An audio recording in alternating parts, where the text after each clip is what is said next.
we're going to go look for some orbs with pictures with the flash to see if we can find some that the truther girls saw in the cemetery and see if there's orbs outside in the woods here in Vancouver,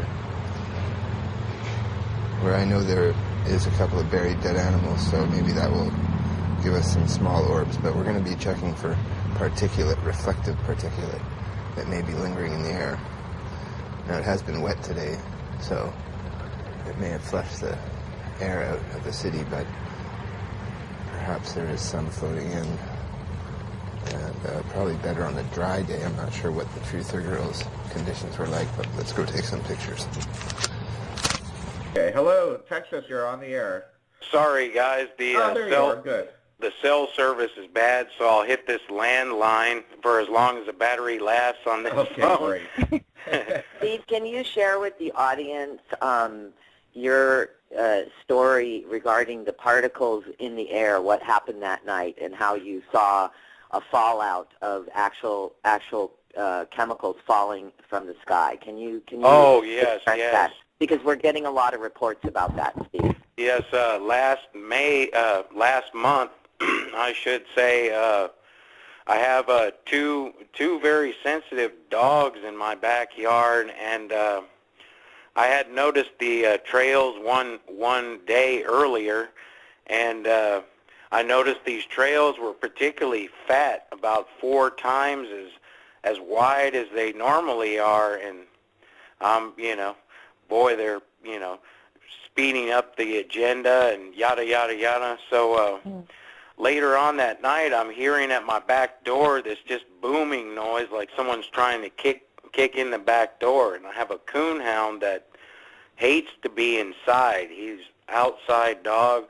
This dog was bouncing off the back door trying to get in, and real strange behavior. I've had this dog about 3 years, and as soon as I hit the light to the laundry room and as soon as I open the door, both dogs come thundering in, and I'm, this is weird.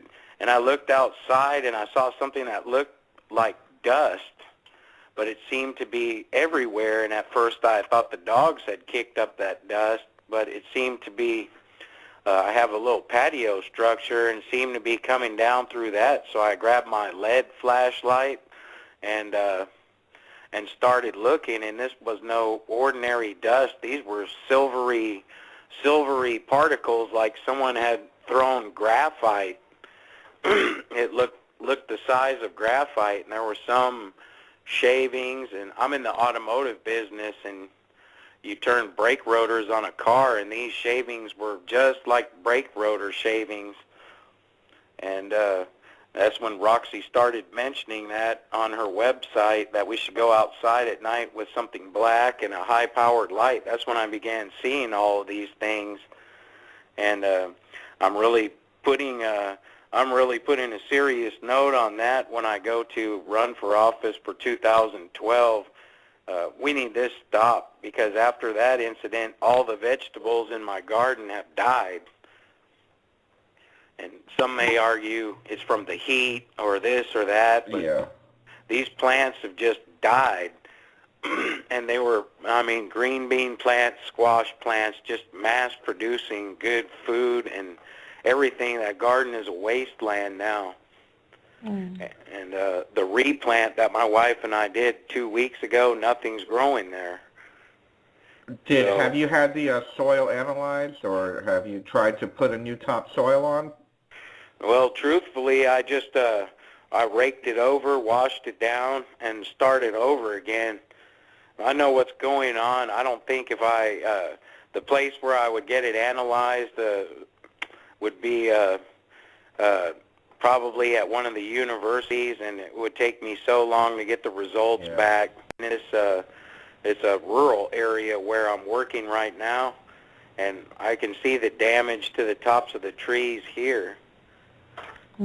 Absolutely. We had a very similar, right after the BP oil spill, I was one of the people that did leave the Gulf, well, not the Gulf, but South Florida, because of the heavy spraying of Corexit.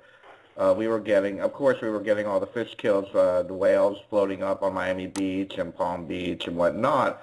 but I had a very similar experience with our garden in my home at the time, where after they started spraying the Corexit, I don't know why they were spraying it over Miami or Fort Lauderdale, but our plants were dying. I mean, the leaves were being burned within like weeks. Everything was dead.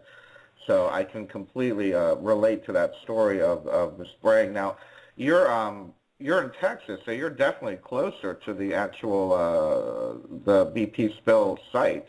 That's so right. I can only imagine it's much more heavy there. How has this affected the coast over there, Stephen? Any oil tar balls or anything like that? There was, where my mother lives in Galveston, there were some limited sightings of oily seaweed and tar balls, and they just poo-pooed that off as ships that passed through that. But I have a 6-inch section on my hood on my pickup truck when it was raining last year, about 3 weeks after the spill.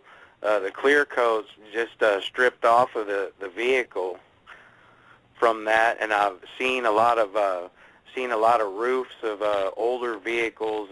They're missing the clear coat, the hoods and the roofs, and it's eating it up. And that's what happened last year too. It was raining outside, and I hadn't built that roof over my back porch yet. And the same dog I told you about that never wants to go inside and loves the outside. It was raining, and this dog, again, was crashing against the door, I mean, like in desperation to get inside. And it's completely cloud covered today. There's no stars up there. So whatever those little things are, we're going to find out in Photoshop. Is it chem dust or is it spirits?